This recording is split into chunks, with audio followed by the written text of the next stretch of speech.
کیا والا ہے، اہل نظر کیا کہہ رہے ہیں، اور کیا رجال الغیب کی کوئی نئی تعیناتیاں ہو گئی ہیں؟ جو لمبے قد کا آدمی ہے وہ کون ہے اور ہونے کیا والا ہے؟ کیا اوتاد، نخبہ اور قطب ابدال جو ہے وہ ان کی ڈیوٹیاں بدل گئی ہیں؟ پاکستان کی تقدیر کس طرح بدلے گی؟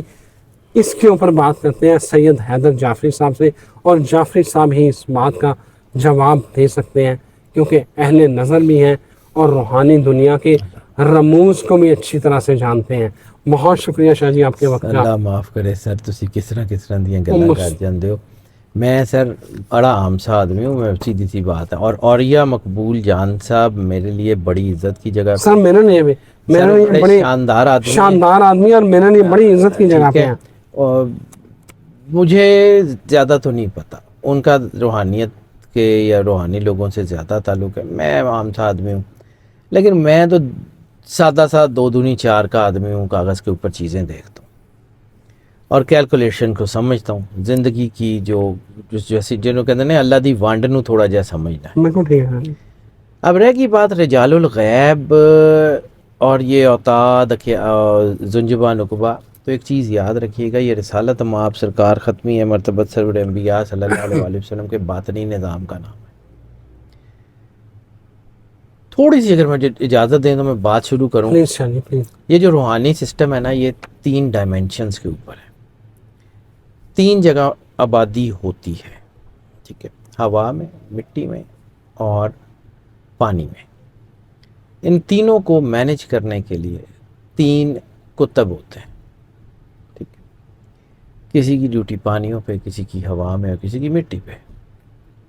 ان تینوں کا جو ہیڈ کہلاتا ہے نا، وہ غوث کہلاتا ہے۔ وہ رسالت مآب سرکار ختمی مرتبہ سرور انبیاء سے باطنی گائیڈ لائن لیتا ہے اور اس نظام کو چلاتا ہے۔ اس کے بعد زمین کو 7 براعظموں یا 7 حصوں میں بانٹا گیا ہے، تو 7 ان کے اوتاد ہیں جو اس مختلف کانٹیننٹ کو کہہ لیں چلاتے ہیں۔ میں کوئی روحانی بات نہیں کروں، میں تو کتابوں سے پڑھی پڑھائی بات کروں۔ تو اس کے بعد زمین کو چونکہ 40 حصوں میں جیومیٹرکلی بانٹا گیا، تو 40 ابدال، یہ جسے رجال الغیب کہتے ہیں، وہ 40 یہ لوگ ہوتے ہیں۔ اب ان کی ڈیوٹیز ایسی ہوتی ہیں، کبھی آپ نے، اب میں یہاں سے بات جہاں سے سٹارٹ کرنا چاہتا ہوں، ٹھیک ہے، کبھی آپ نے یہ دیکھا ہے کہ کوئی ایجنسی کا آدمی ہو اور وہ آ کے کہے کہ جی میں فلانی ایجنسی دا ہے، تو یا اس نے وہ اس ایجنسی کا بیج لگایا ہو اپنی گاڑی پہ، یا اس نے کچھ ایجنسی کی کوئی چیز لگائی ہو؟ سر یہ اپنی آئیڈینٹی چھپا کے رکھتے ہیں لوگ، ٹھیک ہو گئی، سوائے اگر اجازت ملتی بھی ہے تو وقت کے غوث کو ملتی ہے۔ باقی ان میں سے کسی کا بھی پتہ لگ جائے کہ وہ فلاں کسی ڈیوٹی پہ ہے تو وہ اس کی زندگی کا آخری دن ہوتا ہے۔ اللہ اکبر۔ میں اسپرچول فیملی میں پیدا ہوا، ہم لوگ شاگردیس کی اولاد ہیں، تو جو ٹپیکل خان کا ہی سسٹم ہے نا، میں اس میں بڑا ہوں، میں نے اس کو پڑھا ہے، بڑا کلوزلی دیکھا ہے، سنی ہے اپنے بزرگوں کی چیزیں، کتابیں پڑھی ہیں اولیاء اللہ کی، ملا نہیں ہوں کسی سے، میری کسی سے ملاقات نہیں ہے، نہ میں جانتا ہوں، لیکن یہ جو سسٹم ہے نا بڑا سسٹمیٹکلی چلتا ہے، اس طرح نہیں۔ رہ گئی بات روحانی لوگوں نے اس پورا نظام کو سنبھالا ہوا ہے، اس میں کوئی شک نہیں ہے۔ سرور انبیاء صلی اللہ علیہ وآلہ وسلم کی ظاہری وراثت آل رسول صلی اللہ علیہ وآلہ وسلم کے پاس، ان کی باطنی وراثت، روحانی وراثت سرکار ختمی مرتبت کی آل اولاد کے پاس، لیکن انہی کے جو وفادار ہوتے ہیں نا، ان کو پھر یہ عہدے بھی مل جاتے ہیں، اور زیادہ تر سادات کے لوگ ہوتے ہیں اس میں، زیادہ تر، مطلب آپ کو ایک ایسی بات کر لوں کہ جس طرح یہ الیکشن میں ٹکٹیں دیتے ہیں نا، تو اگر 100 ٹکٹیں وہاں سے نکلتی ہیں نا ولایت کے، روحانیت کے عہدوں کی، تو 96 ویسے ہی سادات کی ہوتی ہیں، اور 4 بھی انہی کے نوکروں کی، انہی کے وفاداروں کی ہوتی ہیں۔ اللہ اکبر۔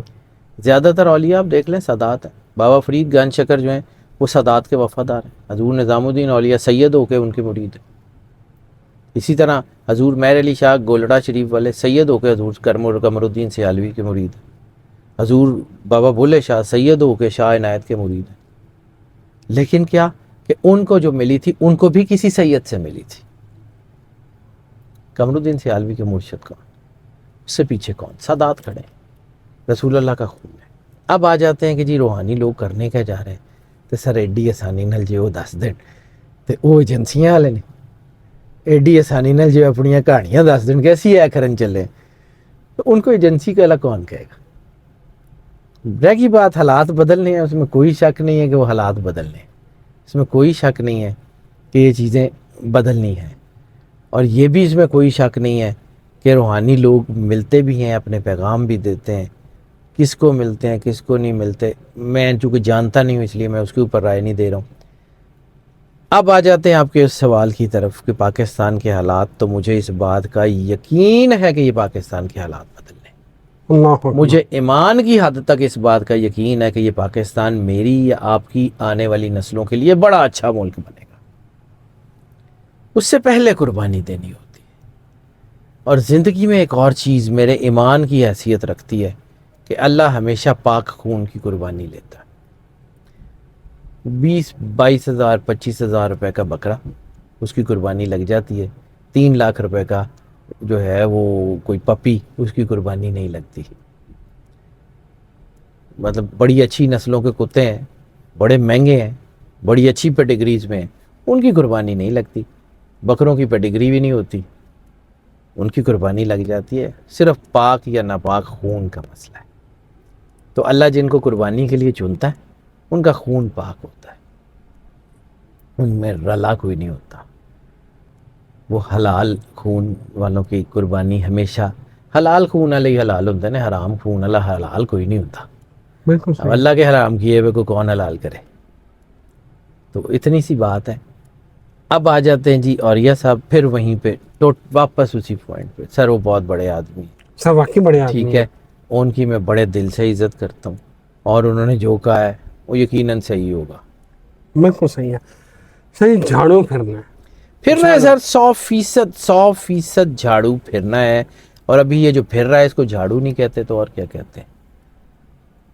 آپ کا کیا خیال ہے کہ یہ جو لوگ جو ہیں وہ ننگے ہو رہے ہیں, یہ جو لوگوں کے لباس اتر رہے ہیں, یہ لوگوں کے, مولا کائنات امام علی علیہ الصلوۃ والسلام کا ایک فرمان ہے کہ عہدہ اور طاقت اور پیسہ, 3 چیزوں کا ذکر کیا مالک نے. ایک جگہ پہ عہدہ اور طاقت ہے اور ایک جگہ پہ عہدہ اور پیسہ ہے, لیکن ٹوٹل 3 چیزوں کا ذکر ہے مالک کا. 2 جگہ فرمان ہے کہ عہدہ اور طاقت ملنے سے یا عہدہ اور پیسہ ملنے سے لوگ بدلتے نہیں ہیں, بے نقاب ہوتے ہیں. تو اس وقت سارا کچھ تو بے نقاب ہو رہا ہے, سب لوگ کھل کے سامنے آ رہے ہیں. جو جس کی اصل تھی, جو جس کی قیمت تھی, جو جس کی اوقات تھی, اللہ نے سب دکھا دیا. ایسا ہی ہے. اللہ کھیل رہا ہے نا. میرے دادا جی اللہ جنت نصیب کرے کہتے ہوتے تھے کہ پتر, ہم چونکہ پنجابی میں گھر بات کرتے تھے تو کہتے تھے پتر اللہ بندے نہیں مارتا, اللہ مت مار دیتا. تو مینوں اس ویلے ادھر ادھر ساری مت وجی ہوئی نظر آ رہی ہے. انسان سب سے برا ایکشن کب کرتا ہے؟ جب اس کا دماغ کام نہیں کر رہا ہوتا. اسی لیے ام الخبائث کہا ہے کہ یہ دماغ کو کام نہیں کرنے دیتی, اس لیے اس سے دور رہو. تو اس وقت تو دماغ معاف ہو چکے ہیں, کچھ بھی ہو سکتا ہے. اور ایک نظام ہمیشہ, ایک چیز زندگی میں یاد رکھیے گا, سوری آپ کی بات کاٹی ہے, لیکن بات یہ ہے کہ اگر آپ اللہ کے بنائے ہوئے سسٹم کو سمجھیں نا, تو اللہ کا سسٹم کبھی باہر سے چینج نہیں ہوتا, کبھی بھی. زندگی اندر کے سسٹم کے چلنے کا نام ہے, موت اندر کے سسٹم کے بند ہونے کا نام ہے. تو جب بھی کوئی سسٹم وائپ آؤٹ ہوگا وہ اپنے اندر سے وائپ آؤٹ ہوگا. مدینہ کے کافروں میں بھی رسالت مآب کو صحابہ مل گئے تھے. اس بدترین معاشرے میں بھی سرور انبیاء صلی اللہ علیہ وآلہ وسلم کو بڑے اچھے لوگ میسر آ گئے تھے. تو اس گلے سڑے معاشرے میں بھی اللہ اچھے لوگ پیدا کر رہا ہے, کرتا رہے گا. ہم اور آپ اس کو روک نہیں سکتے. بالکل صحیح ہے. شاہ جی یہ بتائیں کہ جس ٹرانسفر پوسٹنگ رجال الغیب کے حوالے سے, کیونکہ مجھے پتہ ہے کہ آپ روحانی معاملات کو بہت اچھی طرح سے جانتے ہیں, اور یہ صاحب بہت قابل عزت قابل احترام ہے, لیکن جو روحانی معاملات ہیں آپ ان کو بڑی اچھی طرح سے جانتے ہیں. میں تھوڑا بہت آتا ہوں. آئی نو شاہ جی آپ بہت اچھی طرح سے جانتے ہیں, لیکن مجھے یہ بتائیں کہ ان میں ٹرانسفر پوسٹنگ ہوتی ہے کہ ایشیا کا جو کتب ہے اس کو افریقہ میں ڈال دیں, افریقہ والے کو. سر میں کرنی پرفارمنس میں کرنی ہے, سرور انبیاء صلی اللہ علیہ وآلہ وسلم کائنات کے مالک ہیں، ان کی مرضی. مولا کائنات امام علی علیہ الصلوۃ والسلام کائنات کے وارثوں میں سے ہیں، ان کی مرضی. میں تو اس کے نزدیک کیا اس کی طرف دیکھ بھی نہیں سکتا جو سرور انبیاء صلی اللہ علیہ وسلم کا ہیڈ کوارٹر ہے. میری کیا اوقات کہ مجھے کیا پتا کہ کیسے پوسٹنگ ٹرانسفر ہوتی ہے. سر میں کمیاں نو کمی رہنا چاہیے. مجھے تو بس ایسے ایک دور سے کہیں نظر آتا ہے کہ وہ سرور انبیاء صلی اللہ علیہ وآلہ وسلم کا، میں وہاں سے سلوٹ کر کے واپس آ جاتا ہوں. سرکار میں گناہ گار آدمی ہوں، مجھے اپنی اوقات میں رہنا چاہیے. وہ مالک ہے، رجس برائی ہر چیز ان سے دور ہے، میں ان کے قریب جا ہی نہیں سکتا. مجھے کیا پتا. رہ گئی بات ٹرانسفر پوسٹنگ کی، سر میں کدی کی تھی نہیں، نہ میں اس محکمے جا، نہ میں نے پتا ہے. لیکن مجھے یہ پتا ہے کہ جس طرح دنیا کا نظام چلتا ہے ویسے ہی چلتا ہوگا. ہاں بڑوں سے سیکھا میں نے یہ ہے کہ یہ پوسٹنگ جو ہوتی ہے یہ تاحیات پوسٹنگ ہوتی ہے. حیات ہوتی ہے. میں نے سنا یہی ہے کہ جب کسی نے دنیا سے جانا ہوتا ہے تو اس کی جگہ نیا بندہ اپوائنٹ ہو جاتا ہے. جس کی روایت آپ نے سنی ہوگی کہ جب حضور میرا حسین زنجانی کا جنازہ جو ہے وہ وہاں سے نکل رہا تھا تو داتا صاحب لاہور میں داخل ہو رہے تھے. یہ قدرت کی طرف سے جو ہے وہ بنایا ہوا سسٹم ہے. مجھے بالکل 100% نہیں پتا یہ کیسے ہوتا ہے. اللہ کو حاضر ناظر جان کے کہہ رہا ہوں، مجھے نہیں پتا. میری اوقات حیثیت نہیں ہے، میری اوقات سے بہت اوپر کا سوال کیا آپ نے. شاید ان سے ملاقات ہوتی ہوگی سر، اہل نظر جو ہوتی ہوگی سر. میں اہل نظر نہیں ہوں سر، مجھے نہیں پتا. میں تو عام سا آدمی ہوں، گناہ گار آدمی ہوں جی. مینوں کی پتا کی ہوں نے کی ہوں. میں عام جیسے ہی ہوں گے، ہمارے جیسے ہی کہیں پھرتے ہوں گے، مل جاتے ہوں گے. کون سی ایسی بات. مطلب مجھے جو لاہور کے لوگ ہیں وہ، میں سینٹر ماڈل کا پڑھا ہوں. آپ کو ایک کہانی سنا دیتا ہوں. سینٹر ماڈل میں چونکہ میں بہت 10 سال پڑھا ہوں تو میں بڑا چھوٹی ایج میں آپ کو بات کروں کہ اس وقت 80s کی، ارلی 80s کی. سینٹر ماڈل سکول اور گامے شاہ کی دیوار کے ساتھ ایک خاتون بیٹھا کرتی تھی. بڑا تلخ سا چہرہ تھا ان کا، بڑی جلالی قسم کی. ہم سکول سے نکلتے، دھوپ ہوتی وہ وہیں بیٹھی ہوتی، سردی ہوتی وہ وہیں بیٹھی ہوتی، بارش ہوتی وہ وہیں بیٹھی ہوتی. اور میں نے بچپن میں کئی دفعہ دیکھا کہ بارش بڑی شدید ہو رہی ہے لیکن وہ جس کپڑے کے اوپر وہ بیٹھی ہوئی ہیں وہ گیلا بھی نہیں ہوتا تھا، پانی بھی نہیں آتا تھا، وہ اکیلی بیٹھی ہوتی تھی وہاں. سکول میں نے سکول کے علاوہ تو جانا بھی نہیں ہوتا تھا. رات کو چلی جاتی ہوں، آتی جاتی ہوں، مجھے کیا پتا. لیکن جتنی دیر میں سکول سے آتا تھا یا جاتا تھا تو میں نے ان کو وہیں بیٹھے دیکھا. پھر ایک وقت آیا بہت 20 سال 25 سال کے بعد کہ ایک بار ہوا یہ کہ پولیس والوں نے آ کے ان کو اٹھایا. چلو اٹھوائیے، چلو سیکیورٹی سرچز کے نام پہ. وہ اٹھ کے چلی گئیں. ان کے جانے کے کچھ عرصے بعد گامے شاہ میں بہت بڑا دھماکہ ہوا تھا. تو مجھے میرے بڑوں نے ایک بات کہی تھی کہ پتر جتھے بہت بڑی کوئی ہوندی ہے نا، کوئی سرکاری ڈپلائمنٹ، تو وہ دے ارد گرد چھوٹیاں چھوٹیاں چوکیاں بھی ہوتی ہیں. حضور داتا گنج بخش کے ارد گرد چوکیاں، 7 میں کلندر پاک کے ارد گرد چھوٹی چھوٹی چوکیاں ہیں نا. کچھ نہ کچھ ہو سکتا. میری ملاقات کسی ایک سے بھی نہیں ہے. میری ملاقات، ہاں صوفی برکت علی صاحب روحانی آدمی ہے، میری ان سے ملاقات ہے. میری جو ہے وہ کچھ ایسے لوگوں سے ملاقات ہے جو روحانی ہیں. میری ایک آدھ دفعہ کی ملاقات حضرت بابا جی دیدار شاہ گردیزی سے بھی ہے. اولیاء کے ساتھ میرا ایک، کیونکہ خاندانی ہمارا ایک خانقاہی سسٹم سے تو رہا، لیکن اس طرح کے روحانی کہ کون کیا ہے کیا نہیں ہے، بحیثیت انسان ان سے ملاقات ہوتی رہی ہے. شاید یہ بات صحیح ہے کہ صوفی برکت علی لدھیانوی جو ہیں ان کے وہاں جنات حاضری دیتے تھے، جنات کا باقاعدہ. یار میری ایک بات سمجھیے، جنات حاضری دینا کو بڑی بات ہے. انسان اشرف المخلوقات ہے. جب فرشتے اس کو سجدہ کر سکتے ہیں تو جنات کی ضرورت کیا ہے؟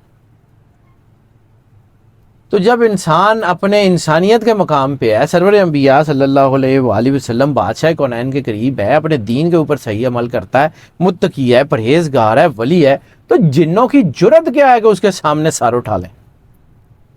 یہ کون سی بڑی بات ہوئی کہ جی بادشاہ دے دروازے تے کمی حاضری دیندے سن؟ تو دیندے نے جی، بادشاہ دا دروازہ ہوئے گا تو کمیاں نے آنا ہے، بالکل ان کی جرت ہے نہ آئے. بالکل اتنی سی بات ہے جی. میں تو یہ سمجھتا ہوں باقی کسی فقیر کے لیے کسی ولی اللہ کے لیے یہ کوئی بڑی بات نہیں ہے کہ وہاں جی فرشتے تھے جن تھے, آتے ہوں گے وہ عام لوگوں کے پاس بھی آ جاتے ہیں. وہ کہیں تو جن نہیں چڑھ جاتے تو وہ کوئی ولی ہوتے ہیں. بالکل ٹھیک ہے سر, بہت شکریہ, تھینک یو ویری مچ. ناظرین اجازت دیں, میں تو ہمیشہ شاہ جی کے پاس جب بھی آتا ہوں کچھ سیکھ کے ہی جاتا ہوں. امید ہے کہ آپ بھی بہت کچھ سیکھتے ہوں گے. اجازت دیں, ایک نئی ویڈیو کے ساتھ پھر حاضر ہوں گے. اللہ حافظ.